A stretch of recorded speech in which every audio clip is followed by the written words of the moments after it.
ॐ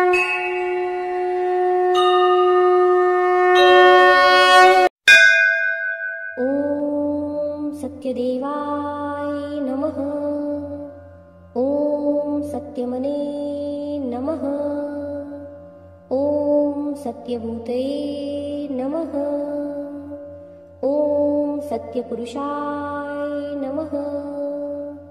ॐ सत्यनाथाय नमः।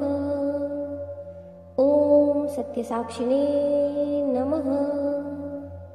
ॐ सत्ययोगये नमः। ॐ सत्यज्ञानाय नमः। ॐ सत्याग्रणप्रियाय नमः। ॐ सत्यनिधये नमः। ॐ सत्यसंभाव्य नमः। ॐ सत्यप्रभुवे नमः। ॐ सत्येश्वराय नमः। ॐ सत्यकर्मणे नमः। ॐ सत्यपवित्रे नमः। ॐ सत्यमङ्गलाय नमः। ॐ सत्यगर्भाय नमः। ॐ सत्यपराजपतये नमः। ॐ सत्यविक्रमाय नमः। ॐ सत्यसिद्धया नमः। ॐ सत्यच्युताय नमः। ॐ सत्यवीर्या नमः। ॐ सत्यबुद्धया नमः। ॐ सत्यधर्मया नमः।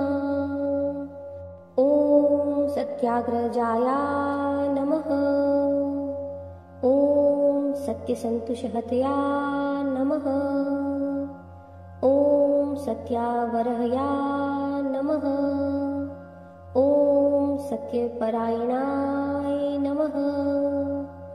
ॐ सत्यपूर्णाय नमः। ॐ सत्यौषधये नमः। ॐ सत्यशाश्वतया नमः। ॐ सत्यप्रवर्धनाय नमः। ॐ सत्यविभावे नमः। ॐ सत्यज्येष्ठया नमः। ॐ सत्यश्रेष्ठाय नमः। ॐ सत्यविक्रमिणे नमः। ॐ सत्यधनविणे नमः। ॐ सत्यमेधाय नमः। ॐ सत्याधीशाय नमः। ॐ सत्यकृतवे नमः। ॐ सत्यकलाय नमः। ॐ सत्यवत्सालये नमः।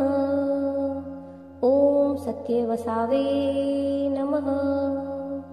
ॐ सत्यमेधाय नमः।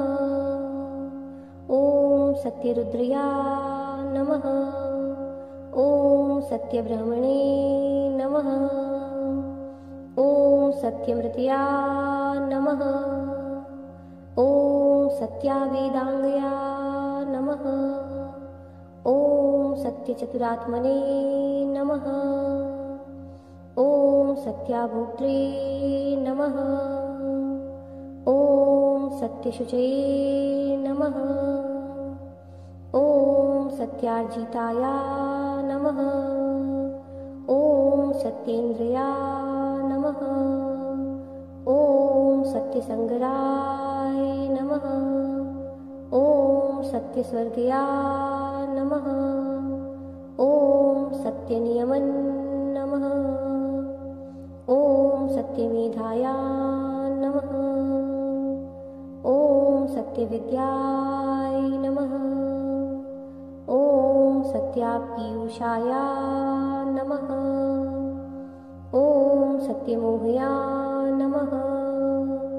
ॐ सत्यासुरानन्दाय नमः। ॐ सत्यसागरया नमः। ॐ सत्यतपासे नमः। सत्यसिंहया नमः। ॐ सत्यमृगया नमः।